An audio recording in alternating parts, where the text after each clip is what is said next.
Bien-aimés dans le Seigneur, je vous salue au nom de Jésus. C'est vraiment une grâce et un privilège pour moi de pouvoir partager la parole de Dieu avec vous. Et le thème que j'ai choisi en ces jours s'intitule « Que personne ne vous séduise ». Nous savons à quel temps nous sommes et le Seigneur m'a mis à cœur de partager avec vous ces sujets. Et le premier passage que nous allons lire ensemble se trouve dans Matthieu chapitre 24. Nous lirons du premier verset au verset 13. Matthieu 24, verset 1 à 13. Je lis. Comme Jésus s'en allait aux sorties du temple, ses disciples s'approchaient pour lui en faire remarquer les constructions. Mais il leur dit, « Voyez tout cela, je vous le dis en vérité, il ne restera pas ici pierre sur pierre qu'il ne soit renversé. » Il s'assit sur la montagne des Oliviers et les disciples vinrent en particulier lui poser cette question. « Dis-nous quand cela arrivera-t-il et quel sera le signe de ton avènement et de la fin du monde ?» Jésus leur répondit, « Prenez garde que personne ne vous séduise, car plusieurs viendront sous mon nom, disant, c'est moi qui suis le Christ, et ils séduiront beaucoup de gens. Vous entendrez parler de guerre, de bruit de guerre, gardez-vous d'être troublés, car il faut que ces choses arrivent. Mais ça ne sera pas encore la fin. Une nation s'élèvera contre une nation, un royaume contre un royaume, et il y aura en divers lieux des famines, des tremblements de terre. Tout cela ne sera que le commencement de douleur. Alors on vous livrera au tourment et l'on vous fera mourir et vous serez haïs de toutes les nations à cause de mon nom. Alors aussi plusieurs succomberont et ils se trahiront, se haïront les uns les autres. Plusieurs faux prophètes s'élèveront et ils séduiront beaucoup de gens. Et parce que l'iniquité se sera accrue, l'amour du plus grand nombre se refroidira. Mais celui qui persévérera jusqu'à la fin sera sauvé. Bien-aimés, nous vivons le temps de la fin. Et le passage que nous venons de lire, le Seigneur nous exhorte à prendre garde en ce temps de la fin contre la séduction. Et j'ai pu relever quelques aspects dans ce passage que j'aimerais partager avec vous. D'abord, on parle de la haine. Les gens vont se haïr aujourd'hui pour un poste, pour une position quelconque.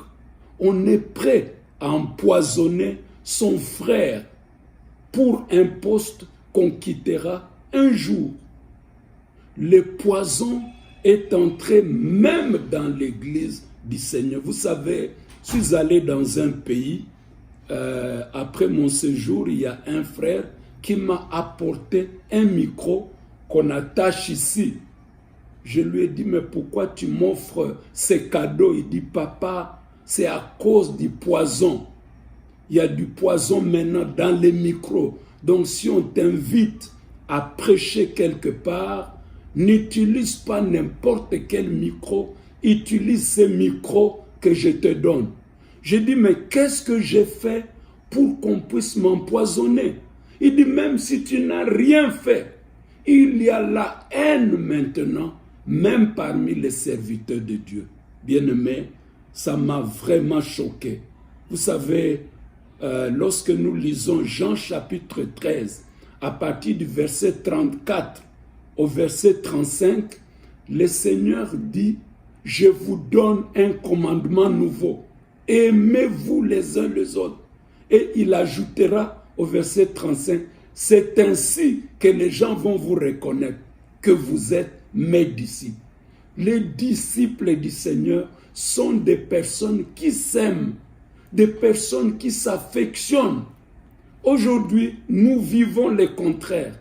Même dans l'église, il y a des divisions, il y a des querelles. Les gens se haïssent dans une même chorale. Les gens se haïssent. Les diacres se haïssent. Les pasteurs se haïssent. Pourquoi tout cela? Parce que nous vivons les temps de la fin.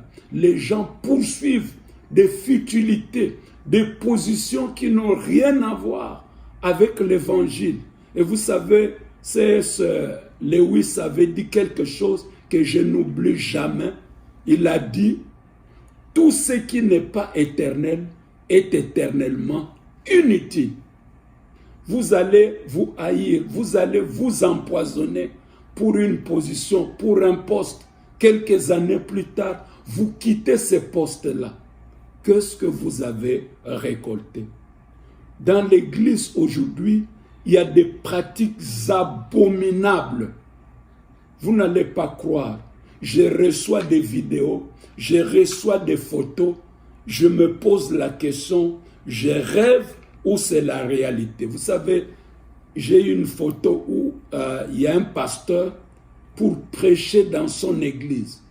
Les gens doivent s'accroupir, il monte dessus. Les personnes qui viennent adorer Dieu s'accroupissent, le pasteur monte dessus avec son micro pour prêcher l'évangile. C'est quel évangile il est en train de prêcher? Une vidéo que j'ai avec moi, je n'ai pas pu supporter. Dans une église, les pasteurs demandent qu'on lui apporte un fût d'eau. On a rempli le fût d'eau, le pasteur s'est déshabillé dans l'église, il est resté en sous-vêtements, il est entré dans le fût, il s'est lavé en présence de tout le monde et il va prendre un gobelet et demander à chaque membre de son église de venir boire l'eau qu'il s'est lavé devant eux. J'avais envie de vomir. Des choses pareilles qui se passent dans l'église. Des prêtres qui ont des femmes, qui ont des enfants ici et là. Comment de telles personnes peuvent parler au nom de Dieu? Comment les gens qui nous entourent, qui nous observent, peuvent donner leur vie à Christ s'il y a de tels scandales dans l'église? Et toutes ces personnes se disent hommes de Dieu et les bêtises qu'ils font, les gens avalent cela sans réfléchir et sans même vérifier dans la parole de Dieu. Un jour, on a appris qu'il y a un pasteur qui a escroqué un monsieur et on l'a jeté en prison. Et les journalistes étaient en train d'interviewer des gens et ils sont tombés sur une dame. Que pensez-vous de votre pasteur qui est en prison pour escroquerie? Écoutez la réaction de cette dame. La Bible dit, ne touchez pas à mes oins. Quand j'ai écouté ça, j'ai dit, quelle ignorance, quelle naïveté. Quel est ce oin-là qui se met à escroquer des gens pour se retrouver en prison? Il ne s'est pas retrouvé en prison à cause de l'évangile, comme l'apôtre Paul et les autres, mais il s'est retrouvé en prison à cause de l'escroquerie. Combien de ceux qui se proclament serviteurs de Dieu sont en prison parce qu'ils ont engrossé les filles, parce qu'ils ont escroqué une famille? C'est triste de voir toutes ces choses et nous devons prendre garde. La parole de Dieu nous dit, prenez garde que personne ne vous séduise. Vous savez que même les miracles que nous sommes en train de vivre actuellement, les miracles ne sont pas une preuve que celui qui est en train de les opérer est vraiment de Dieu, qu'il est serviteur de Dieu. Nous savons tous que quand les gens font des miracles, ça n'a pas toujours la même source. Dans Matthieu chapitre 7, du verset 21 au verset 23, la Bible dit que ces faux serviteurs vont dire devant le Seigneur, n'avons-nous pas fait ceci? N'avons-nous pas opéré de miracles en ton nom? N'avons-nous pas prophétisé en ton nom? La réaction du Seigneur est que je ne vous ai jamais connu. vous qui pratiquez l'iniquité. Ce n'est pas tout. Il y a actuellement des faux enseignements qui éloignent de plus en plus les enfants de Dieu de leur Créateur. Il y a des séminaires sur séminaires, séminaires de 7 jours, séminaires de 21 jours, séminaires de 40 jours. Et chaque soir, quand vous allez à ces séminaires, vous devez mettre l'argent dans les paniers. C'est devenu un business. L'Église qui a pour vocation le salut des âmes, l'Église est devenue un business pour certaines personnes. C'est vraiment triste, mes frères et mes sœurs. Et vous savez, quand on donne ces séminaires-là, il y a toujours un objectif derrière de récolter l'argent. Nous allons maintenant, cette semaine, détruire les hôtels. Pendant 2 semaines, pendant 3 semaines, destruction des hôtels. Nous allons briser les liens des ancêtres. Et vous devez donner l'offrande spéciale pour les prophètes. Parce que le prophète va prier, il va jeûner pour vous et vous serez libérés. Je me suis toujours posé la question, qu'est-ce que Jésus a fait à la croix? Si ce sont aujourd'hui des pasteurs, des prophètes qui font tout pour leurs membres, c'est triste. C'est vraiment triste. Lorsque j'ai été ordonné pasteur, j'aimais porter l'école pastorale et on me saluait avec du respect. Aujourd'hui, j'ai honte de porter l'école pastorale parce qu'il y a trop de scandales dans l'église. C'est vraiment triste. Mes frères et mes sœurs, qu'est-ce que Jésus a fait à la croix? Jésus est mort pour nous. Il s'est sacrifié pour nous. C'est lui que nous devons aimer. C'est lui que nous devons suivre. C'est lui que nous devons faire confiance parce qu'il a tout fait pour nous. J'aimerais lire, si vous le permettez, Colossiens chapitre 2, du verset 13 au verset 15. Je vais lire Colossiens chapitre 2, du verset 13 au verset 15. Écoutez ce que ce passage dit. Vous qui étiez morts par vos offenses et par l'instruction de votre chair, il vous a rendu à la vie avec lui en nous faisant grâce pour toutes nos offenses. Il a effacé l'acte dont les ordonnances nous condamnaient et qui subsistait contre nous, et il l'a éliminé en le clouant à la croix. Il a dépouillé les dominations et les autorités et les a livrées publiquement en spectacle en triomphant d'elles à la croix. Voilà ce que Jésus a fait pour nous sur la croix. Ce ne sont pas les hommes à qui on doit aller remettre l'argent qui prient pour nous, qui gênent pour nous. Jésus est mort pour cela. Il a dépouillé les dominations. Quel lien des ancêtres doit encore s'attacher à toi, toi qui as donné ta vie à Christ? Quels sont les autels qu'on doit détruire dans ta vie?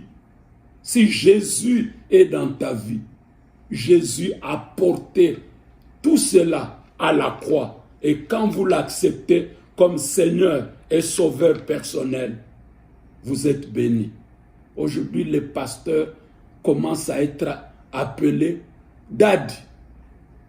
Quelqu'un qui veut voyager, je dois aller chercher l'autorisation chez Daddy. Daddy, je dois voyager. Qu'est-ce que tu en dis? Tu peux partir, mon fils. Il ne faut pas partir, mon fils. Je vois les dangers devant. Qu'est-ce que Dieu t'a dit dans tes moments de méditation? Une personne qui veut faire le commerce, il va voir Daddy. Daddy, j'ai l'argent, j'aimerais faire le commerce avec. Daddy doit prendre une partie et lui laisser l'autre partie pour qu'il aille faire le commerce. Au lieu de prier pour lui, qu'il aille faire le commerce, et quand Dieu va le bénir, il peut apporter une action de grâce. Non, non, on prend une partie de son argent avant même qu'il ne commence à faire quoi que ce soit. Mes frères et mes sœurs, prenons garde. Prenons garde. Aujourd'hui, nous sommes dans le temps de la fin. Jésus nous a affranchis par son sang. Dans Jean chapitre 8, au verset 36, il est dit, si le Fils vous affranchit, vous êtes réellement libre. Moi, je suis convaincu que Jésus m'a libéré.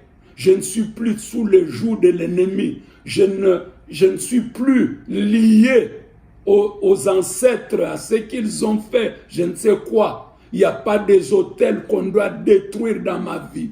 Lorsque j'ai un problème, je m'adresse à mon Seigneur.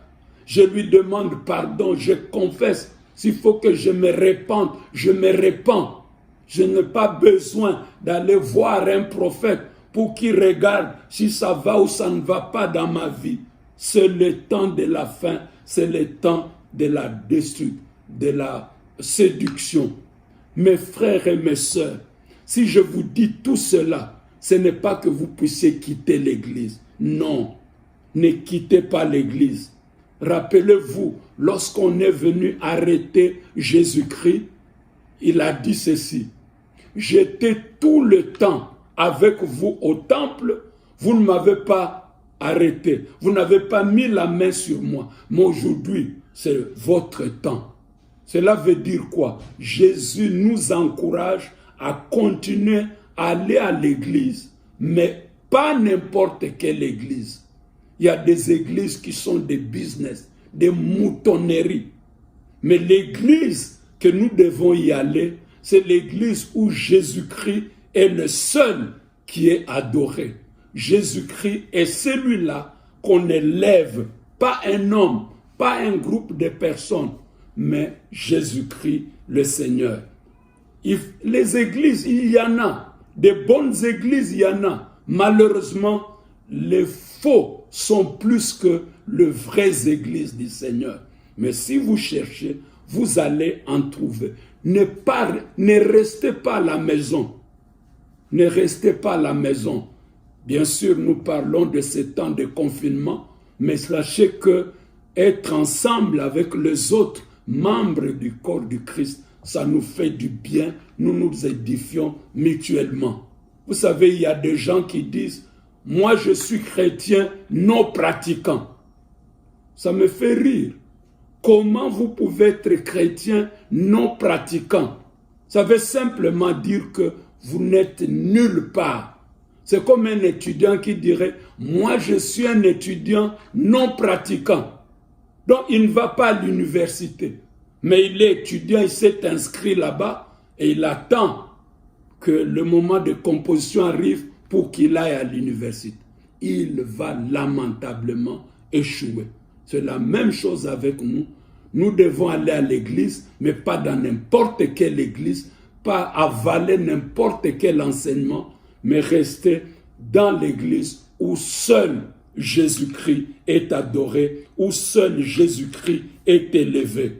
Si vous êtes dans une église où Jésus-Christ n'est pas adoré, il faut fuir, il faut quitter et chercher. Vous allez trouver une église où Jésus-Christ est réellement adoré. Bien-aimés, restons sur nos gardes, que personne ne vienne nous séduire en ces temps de la fin. Ma prière est que le Seigneur vous bénisse et que ce message que vous venez d'écouter de la part du Seigneur puisse vous aider à être fort, à ne pas vous laisser séduire par n'importe qui, quels que soient les miracles que quelqu'un peut opérer. C'est Jésus-Christ qui est le seul Seigneur et le seul Sauveur. Que toute la gloire lui revienne. Nous allons prier. Père, merci pour la grâce que nous venons d'avoir d'écouter ta parole. Ton Église est en danger actuellement parce qu'il y a tellement de mercenaires qui y sont entrés pour dérouter tes enfants. Je prie, Seigneur, que tu nous aides à faire attention à toutes les séductions actuelles et à chercher à marcher avec toi et que tu sois le seul sur qui nous pouvons placer toute notre confiance. À toi la gloire et l'honneur.